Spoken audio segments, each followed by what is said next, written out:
Sur'un imar ve ıslah raporu. Şehir merkezlerine getirilen çatışmaların en büyük mağduru halk olmuştur. Halk, PKK tarafından evlerinin önüne ve sokaklarının girişlerine yerleştirilen bombaların, mayınların ve barikatların mağduru olduğu gibi yapılan operasyonlar ve sokağa çıkma yasaklarının uzaması nedeniyle devlet tarafından da mağdur edilmiştir. Bu dönemde halkın güveni hiçe sayılmış, devlet ve PKK arasındaki çatışmadan sivil insanlar, çocuklar, kadınlar ve yaşlılar hayatını kaybetmiştir.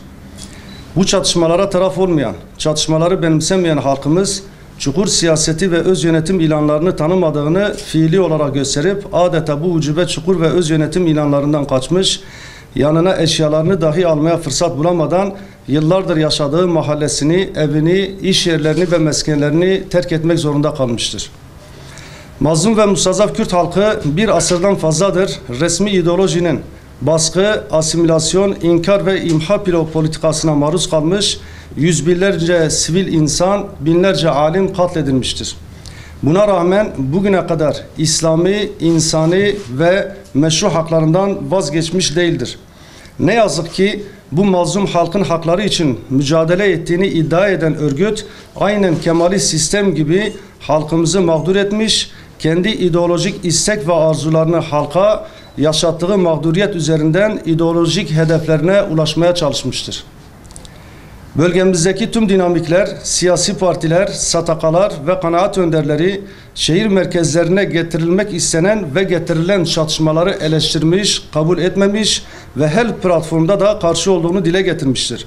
Yaşanan bu yıkım ve tahribatın nedeni PKK'nın ve marjinal sol örgütlerin ideolojik devrim fantazisi olduğu aşikardır. Hatta Orta Doğu'da devam eden siyasi ve askeri çatışmalardan faydalanarak belki örgütsel bir rant devşirebiliriz hesabıyla ABD ve Rusya'nın desteğini de alarak halkı namluların ucuna ve topların hedefi haline getirmek bu halka yapılabilecek en büyük ihanettir. Hükümetin batı illerinde meydana gelen doğal afet veya iş kazaları olan yerlerde mağdur olanlara yönelik yapmış olduğu yardımlar herkesin malumudur. Sur'da olan mağduriyet ve tahribat ise bunlar ile kıyas dahi edilemez. Bu yüzden Sur gibi yerlerin afet kapsamına alınması adaletin ve insanlığın bir gereğidir. Ağır bir travma geçiren halka karşı son derece şefkatli ve merhametli olmaları, halka hizmet etmeyi ana gaye bilmeleri gerekir.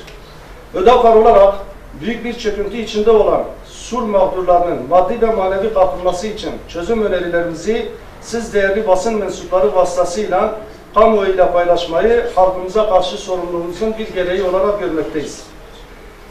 Önerilerimize gelmeden önce şunun altını çizmekte fayda var. Halkımızın mağduriyetini gidermek ve yerinde tespit etmek için ilimizde etkili olan STK'lardan ve yerel mülki amirlerin de yer aldığı bir komisyon kurulmalıdır.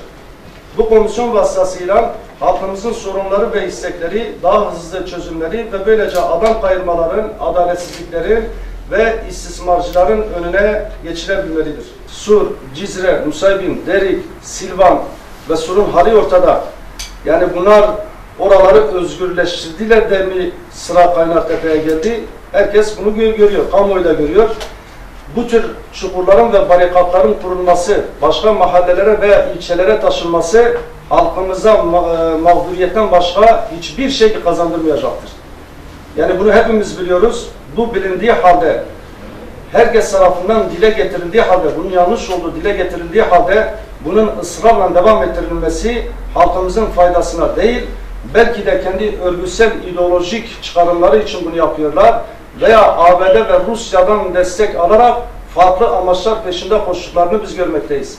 Yani Sur'daki insanların geçirmiş olduğu travmalar, her yerin tahrip olması, esnafların perişan olması, iflas eden bir duruma gelmesi, Kaynartepe'ye de aynı şekilde gelip aynı acıları halkımıza yaşatmak, halkımıza en büyük zulümdür. Bu doğru değildir. Bu tür şeylere son verilmesi gerekir.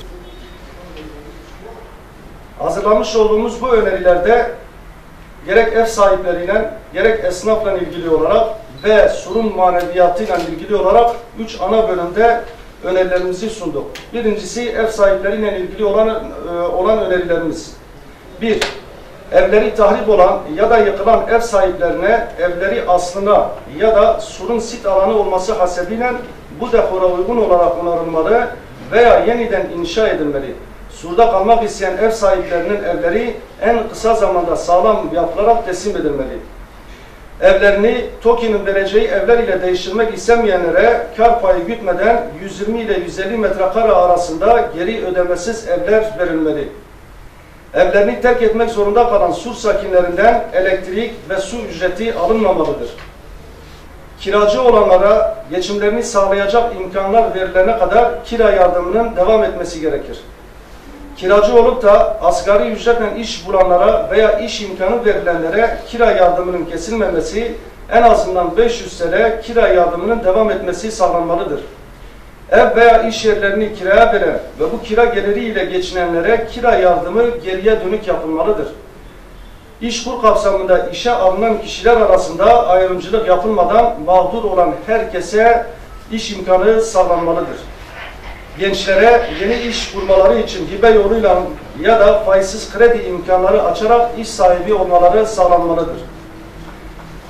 Esnaflarla ilgili olan önerilerimize gelince, daha önce Diyarbakır'ın etkin sivil toplum kuruluşlarıyla yapmış olduğumuz ziyaretlerde kendilerinin de dile getirmiş olduğu istekleri, şikayetleri hepsini toparlayarak dile getirdik.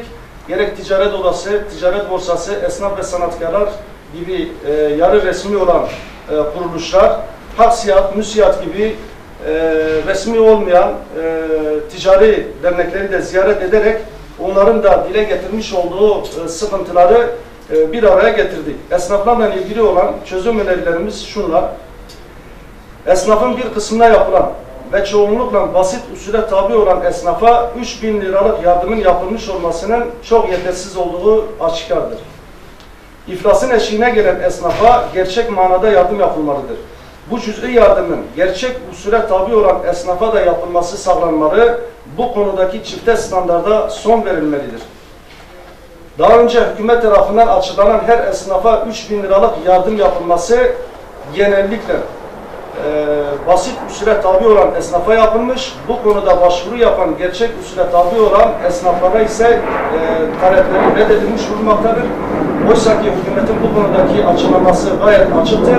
Fakat mülki amirlerin bunu görmezden gelmesi kabul edilemez. Bu konudaki çifte sınavlarda son verilmesi gerekir.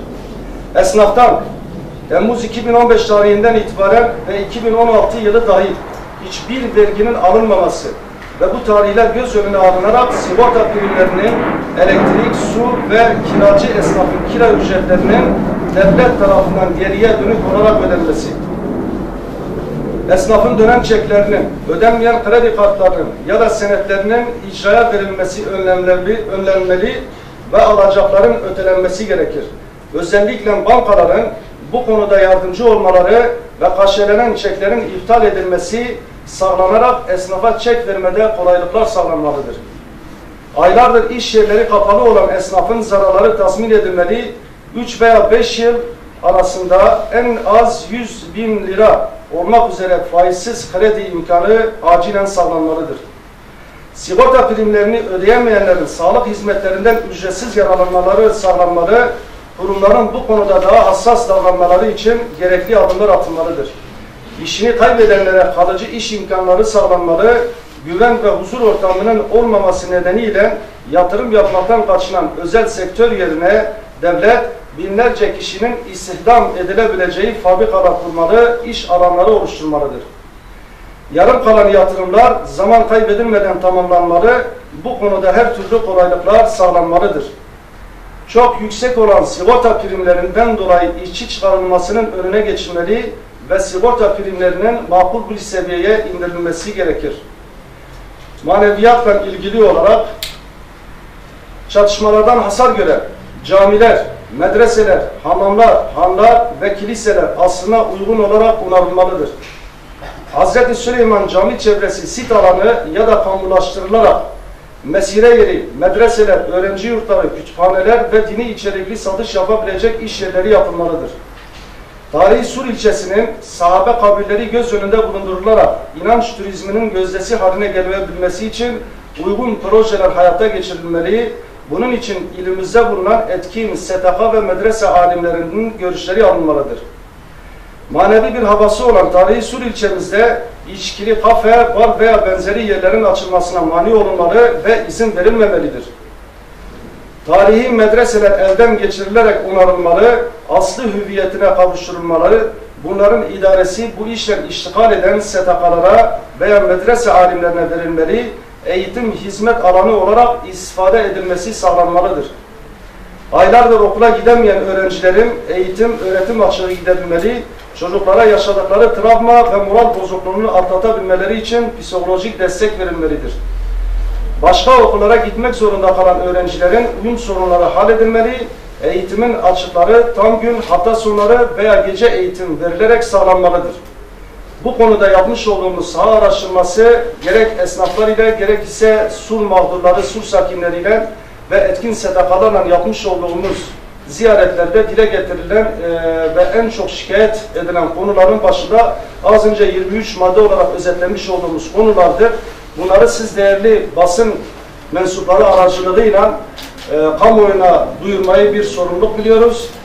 Ve gerçekten bu şehirde hepimizin yaşaması nedeniyle var olan tahribat, moral bozukluğunun ve sıkıntıların ve mağduriyetlerin ne kadar büyük olduğunu sizler daha iyi biliyorsunuz. Bu yüzden hükümetin gerçek anlamda var olan sıkıntıları gidermede adım atması için sizlerin de bu konuda bir baskı oluşturması, bir kamuoyu oluşturması gerekiyor.